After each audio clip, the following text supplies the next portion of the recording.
Imagine being reborn, not as a hero, not even as a warrior. In a world where power belongs to bloodlines and magic, where only the strongest survive, a small child appears. He looks completely normal, but what's inside him is a nightmare for everyone around him. From the very first moment, fate had already chosen him. His intelligence is terrifying. His talent is insane, and his power keeps growing every single second. People see him as just a spoiled kid, but the truth, they're standing in front of the strongest mage born in this era. This isn't just the story of a legendary hero. This is the rise from the 13th prince to the king of the empire. Get ready to see how one single child flips an entire world upside down. And honestly, we've got a legendary anime story today, so before we start, make sure you drop a like and subscribe to the channel. The story kicks off in the ancient kingdom of Marcia, and we find a newborn baby opening his eyes for the first time. In front of him is a beautiful lady. He feels she's his mother, but his real mom didn't look like this. He notices his hands. So tiny. He's just a baby. And in front of him appears a panel showing his magical abilities. Everything is at level 1 except water magic. We learn this is his personal stats panel, but his name isn't written yet. The king arrives to see his little son. The boy realizes the old man in front of him is the emperor. Even as a baby, he senses everything around him. The king decides to name him Noah, after his grandfather, and he'll carry the title 13th Prince of the Emperor. The king sees he's special with water magic and decides he's fit to rule the city of Mylaria, since most of its people are from the Water Clan. He sees Noah's water magic has reached rank S, the highest magic rank. He asks the wizard Cruz to check the child's skills. Cruz casts a spell on him while everyone watches. Noah notices his water magic is beyond normal. The queen is shocked by what she sees in front of her. She says, "These results are way higher than when he first opened his eyes." Literally, the boy became a master just 5 minutes after being born. The king lifts him into the air like he's holding a lion cub, proud of his strength in front of the people. We see Mercia nestled in the mountains, the kingdom in its golden age. Poverty, famine, and crime long gone. 6 years pass, and magicians keep increasing over time. The maids see him as a strong, confident boy, yet his skills are still limited. The maid Evelyn informs him that the crown prince and the 4th prince have arrived. He goes to meet them immediately. He greets Albert, his older brother, and Henry, his middle brother. Henry notices he's respectful and follows royal traditions. Once he grows up, he'll become the family's advisor. Albert brings him an unusual gift. A servant comes in carrying a coffin, trembling as he holds it. Noah senses a powerful aura coming from the box. The moment he opens it, he's shocked. He hears screams and souls suffering in hell. Inside the coffin is a huge, powerful sword. Albert asks him what he thinks of it. Noah hesitates, afraid to touch the sword, but he knows it's a gift from his older brother, and he can't refuse. He gathers his courage and lifts the sword. Everyone is amazed. He's still a small boy, yet he lifts such a heavy sword. Literally, the sword is taller than him. We learn the sword's name is Leviathan, the strongest water magic sword in the entire kingdom. 120 people died the first time they tried to hold it. Noah grips the sword before it falls. Henry tells him, "Don't be afraid. If the sword hadn't chosen you, you would have died because of the curse. Your water magic level is high, so you'll merge with it easily." Noah thinks the prince was testing his strength, but if he says that out loud, it might shake his loyalty. Henry knows the sword is priceless, but Albert says it fits Noah perfectly. He's the only one worthy to wield it. Albert is waiting to see how Noah handles the sword. That night, he finds the maid, Zoe, looking upset. Noah asks her what's wrong. Did someone bother you? He can tell she's hiding something, so he tells her to speak without fear or hesitation. She kneels in front of him and asks for permission to talk. Zoe tells him that a flood destroyed her village. All the houses are gone. Her mother's farm is ruined. Her mom lives alone now and can't work anymore. Some relatives were trying to force her into shady places just to make a lot of money. Noah cuts her off. That's enough. Starting tomorrow morning, your mother will work here in the palace. I'll pay her whatever salary she asks for, and she'll live with you. Zoe can't believe what she's hearing. She never knew the prince was this kind and generous. He even gives her an old house in the capital, so she and her mother can live there away from the crowds. She starts crying from happiness. Noah knows she would do anything for him now, but he can't exploit that because of his royal position. It could even be a test. And later on, Zoe actually turns out to be a spy who wanted to drag him into trouble. But right now, he trusts her and isn't afraid of her. Noah calls his assistant and tells him about the flood in the city of Doso. He orders him to buy all the destroyed lands before the thugs take control of them. The assistant is shocked by the way he speaks, wondering where he got all that wisdom from. But Noah came from another world. His reincarnation let him keep his old memories, and everything he says comes from his past experience. The assistant tells him it will cost 700,000 ren, the kingdom's currency. The average yearly income in the village is 120 ren. Noah's current wealth is 500,000 ren, which means he still needs 200,000 more to buy everything. Then Noah remembers they own land in the south of the capital. He orders it to be sold immediately to gather the money. The assistant tells him there's something important. That land was a gift from His Majesty the King, and he can't sell it without permission. If he does, it could be seen as betrayal to the royal family.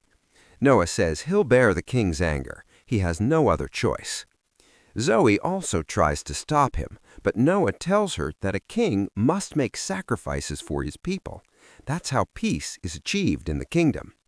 Every citizen has the right to live happily in their country, and sacrifice is one of the noblest royal qualities. The assistant agrees. The next day, Noah packs his things to move to the new land. On the way, Prince Henry calls him out. Noah apologizes for not informing him that he was leaving the palace. Henry asks where he's going. Noah tells him he's buying the flooded lands of Doso. He notices he brought the magic sword and asks if he's really going to use it. Noah says the first time he felt its overwhelming power, but now it doesn't affect him anymore. He's taking it with him in case something happens on the road. Henry warns him, only use it when necessary. The sword is extremely powerful. It could kill you. When Noah finally arrives, the land is completely destroyed. The collapsed houses have lost ownership, even if their owners are still alive. Noah says that's a big problem, so they'll purchase everything officially through government records. He tells his assistant to finish the paperwork quickly. If anything happens, Noah himself will take responsibility. He tells Zoe to come with him so he can understand the land better. The two of them disguise themselves and start examining the soil. They realize there won't be any harvest this year, which means the people who are still alive are going to die from hunger. Zoe says she feels danger in the area and asks him to go back to the palace. Noah tells her, even if you stop me, I'll come here alone. He finds people distributing food instead of the government. The moment he tastes it, he almost throws up. It feels like boiled water mixed with dirt and a few vegetables. A homeless man tells him, you have to eat. We're lucky we're still alive in this ruin. Noah can't believe the government left people to starve, and even the food they're giving them is rotten. Then the village mayor arrives. His name is Greel. The moment he gets close, he can't stand the smell of the soup and says, "Did you put a dead rat in this or what?" The assistant tells him his food is ready in the palace, but Noah calls him over and confronts him. He finds out Greel has been taking bribes to steal the food and feeding the people leftovers from the trash. Greel is shameless. He admits it in front of him and says, "This job isn't easy. Everyone has to look out for themselves. The few coins they take are payment for their service, the least privilege they deserve after all their sacrifices." Noah gets furious hearing this, but they keep laughing at him, thinking he's just a little kid. Noah says, "You have no idea what I can do to you. What you did with the food is a crime, and you'll pay for it." Greel asks who this boy thinks he is. He says he's a servant of Lord Ronan, the ruler of this land, and he won't tolerate this insult. Greel moves in to kill him. Noah summons the magic sword. It flies out of the coffin toward him. The power of the trapped souls bursts free and starts taking control of Noah. But he keeps resisting. He realizes the sword has to choose him. The strong only fear someone stronger.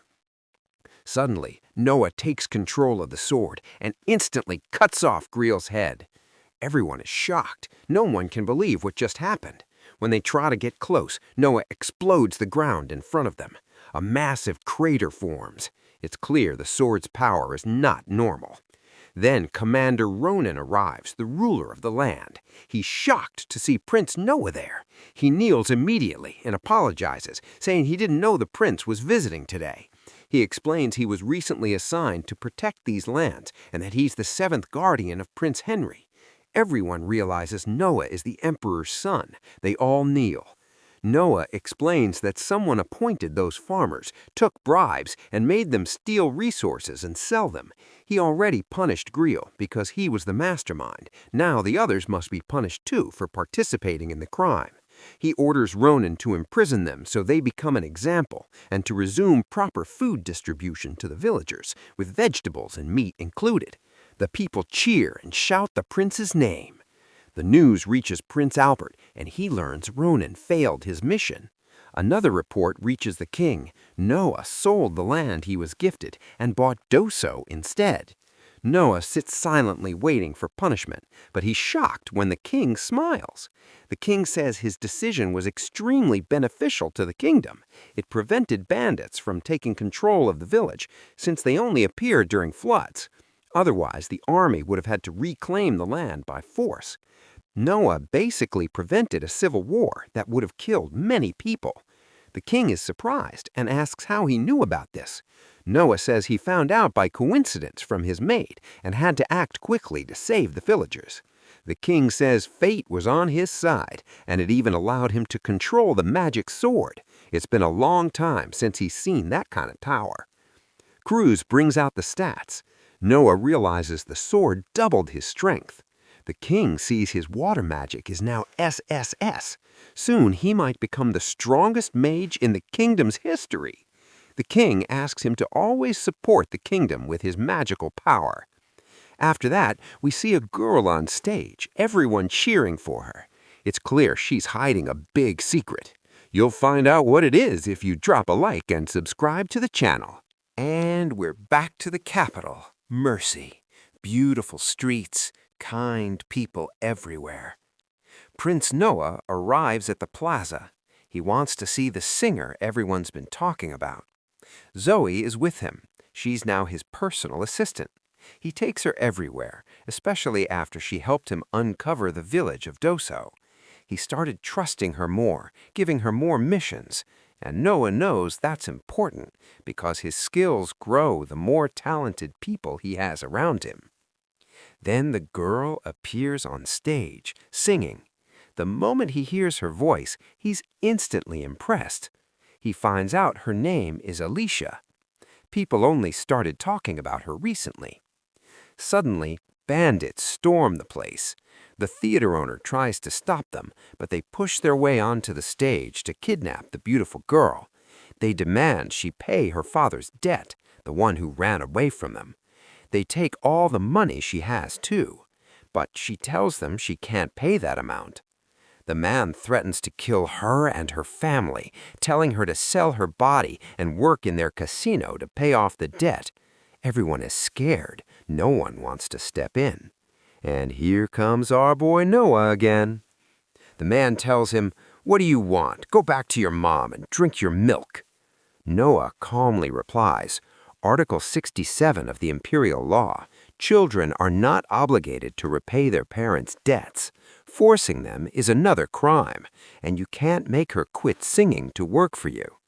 The man gets angry, grabs him by the neck, and says, "Are you her lawyer? First time I see the guild hiring little kids." Our boy summons his sword and beats all of them down. In the end, they panic and run away.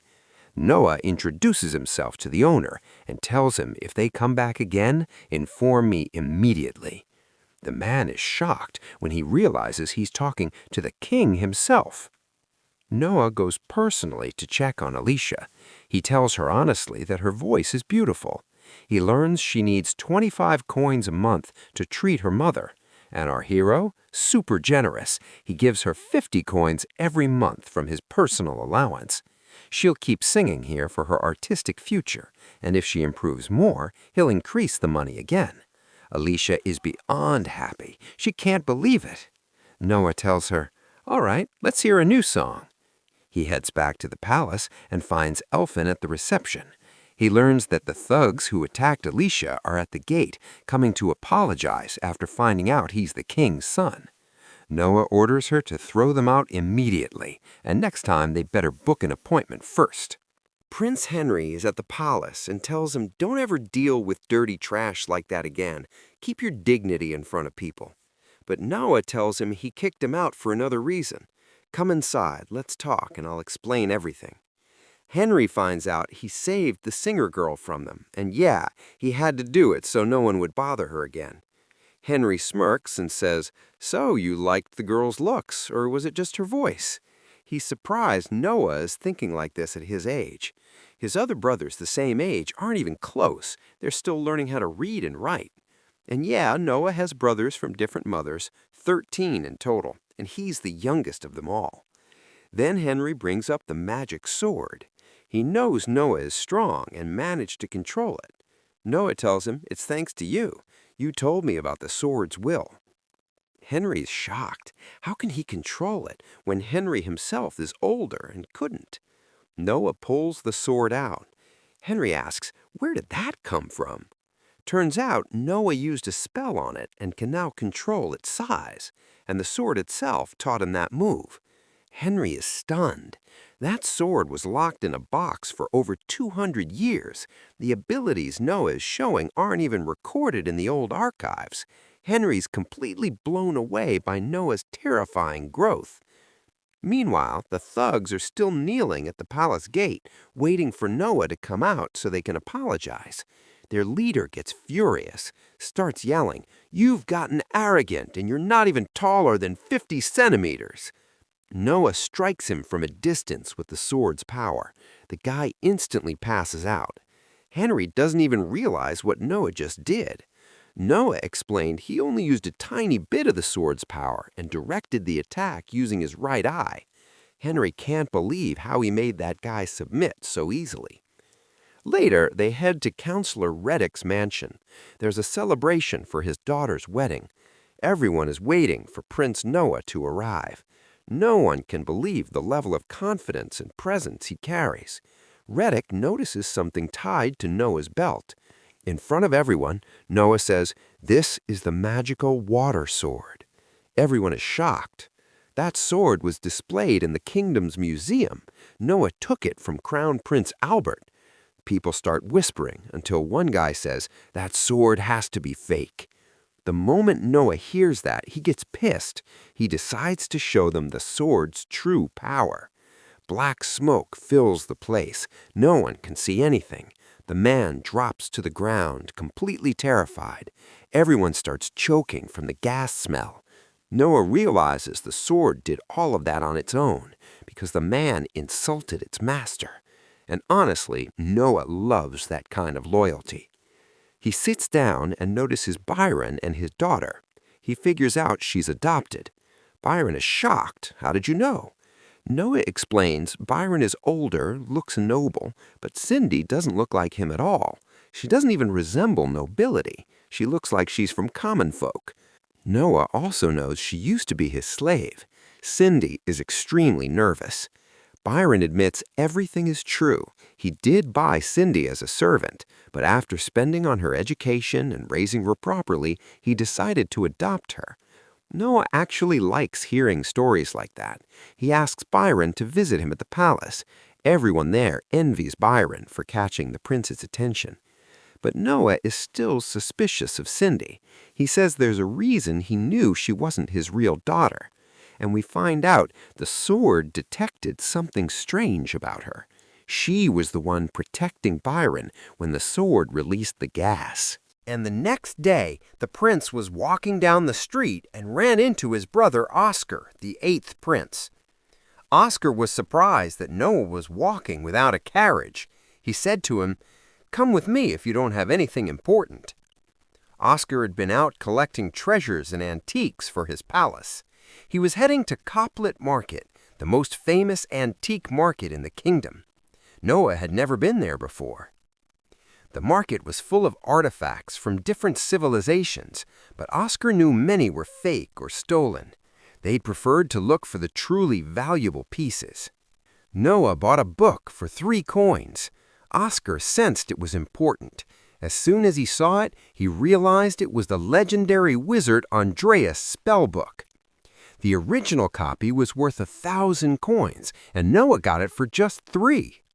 Oscar was shocked at how he recognized it was authentic. Noah didn't know, but the moment he touched the book, his wind magic level increased. It was clear the book had power, similar to his sword.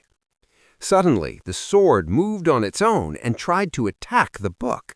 Oscar was stunned. Noah felt a strong aura coming from the book. It opened, and the spirit of Andrea, the wind mage, appeared.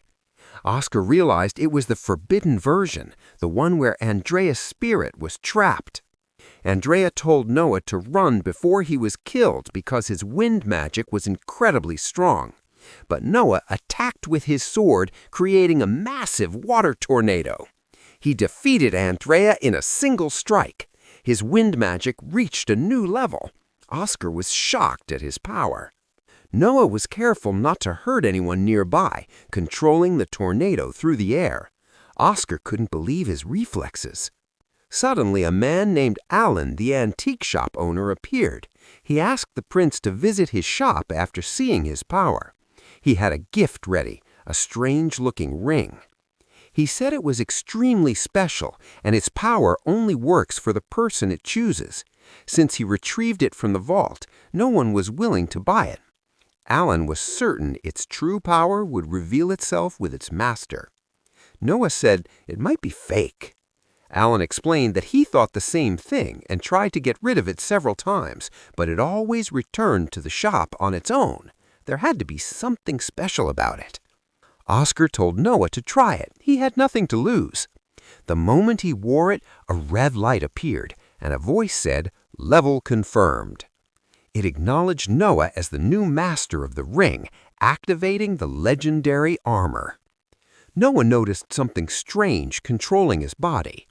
The armor was extremely strong for his size. Everyone was stunned. The armor didn't increase his strength like the sword. It didn't control his power, but protected him.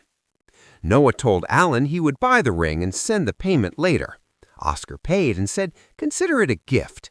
He noticed something different about Noah compared to his siblings. Then Oscar led him to the theater. Suddenly, a huge thug tried to attack him, but the armor blocked the blow.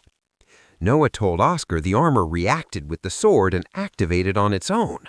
Oscar was shocked at how quickly it responded. Then Noah listened to his beloved Elisha's songs and knew the thugs would never bother them again. He wanted to tell Elisha and make her happy. Suddenly, he saw 2 people on stage trying to harass Elisha. They started fighting over who would go first, but Noah showed no mercy and burned them with his sword. He asked the theater owner how those people even got in and decided to buy the theater. Elisha didn't know how to thank him, and Noah said, "Just sing." He could see she had incredible talent. She went on stage and sang a song dedicated to Noah. And just like that, it seemed love had sparked in our hero Noah's heart. Our hero heads back to the palace. Evelyn tells him someone is here to see him. It's Dido Marley. Noah immediately knows he's from the province of Maria, the land Noah will rule when he grows up. He tells them to let him in right away. We learn that members of the royal family are given territories within the kingdom. These lands include several cities, and they're assigned to them from a young age, so they gain ruling experience. That's why the people of the city treat Noah exactly like a king. Dido was born in that land and serves as its governor. When he kneels before Noah, Noah tells him there's no need and gets straight to the point. This is their second meeting. Noah asks about the state of the city. Dido was assigned to control the floods. But he tells Noah the situation is a complete disaster. The city is on the verge of drowning. Because of its geography, it lies between extremely fertile lands where major crops like wheat and barley are grown. The river supplies water to all the lands, but it keeps flooding, drowning everything again and again. This year alone, it's happened multiple times, threatening the food security of both the city and the entire kingdom. That's why Dido was appointed governor. He's from the water clan and can control natural disasters. But he's frustrated because they haven't received funding recently. They don't have enough money to save the city from the floods. The minister cut off their funding without a clear reason. Every time Dido sends a request, it gets rejected with excuses. Noah gets furious and tells Dido to come with him immediately. They go to confront Maverick, the minister of finance. He's sitting there eating when they walk in and asks about the sudden visit. Noah questions him about the funding that hasn't reached Maria, even though Dido has requested it multiple times. Maverick says that's a lie. They send funding every month. But in reality, the funding has been cut for 6 months. He claims he has a very important reason. Noah cuts him off and says, "If you're about to tell me I'm just a child and don't understand, I'll cut your tongue." Maverick freezes because that's exactly what he was going to say. Of course, he quickly responds, "I would never be disrespectful like that, Your Highness." He says the emperor was deeply affected by the situation and decided to exempt the entire city from taxes for a year. That's always their excuse. He explains that since they're not paying taxes, the money they would have paid now counts as their funding, and the Ministry of Finance is using official funds for more important matters. Noah snaps, "Do you think I'm stupid? The tax exemption was ordered by the emperor. It has nothing to do with their funding. I know you've been stuffing that money into your own belly. That's why it's bigger than the rest of you. Tell the truth, or I'll show you my other side." Maverick denies it, but admits he can't send money right now. He explains the emperor has decided to build a private summer resort in front of the imperial palace. It's extremely expensive. Dido realizes Maverick dragged the emperor's name into this to escape punishment. Noah gets even angrier. "Silence!" He tells him he has committed a crime against the royal family and says he doesn't believe any of it. How are you planning to build a palace in a place that's nothing but water? Noah accuses him of abusing his power and stealing money. If this reaches the emperor, Maverick would be removed from his position and executed.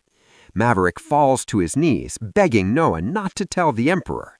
Noah tells him, "Send the funding immediately, or I'll deal with you personally." Right then, a royal guard arrives from the emperor's palace and says the emperor wants to see Noah at once. Noah goes. The emperor is waiting for him. He's proud of what Noah did with the minister. Noah's surprised and asks how he knew. The emperor tells him information is a weapon. Anyone could use it against him. He must guard his secrets better. Noah says he was only doing what was right. People like Maverick need to know their limits in the state. The emperor is pleased, especially because Noah didn't fall for Maverick's usual flattery, the same tricks that fooled his older brothers. He can't believe Noah is only 6 years old. He notices the water sword has shrunk again to better match Noah's size. Noah realizes his father has been monitoring everything happening in his palace. That's why he allowed him to live alone. The emperor knows Noah has controlled the sword, and he's afraid of its dark history. The sword has killed many people, including its previous master. Noah tells him what happened at the party, how he stopped the sword from killing everyone there. And if you forgot what happened, go back and watch. And don't forget to like and subscribe to the channel, and wait for the next episodes.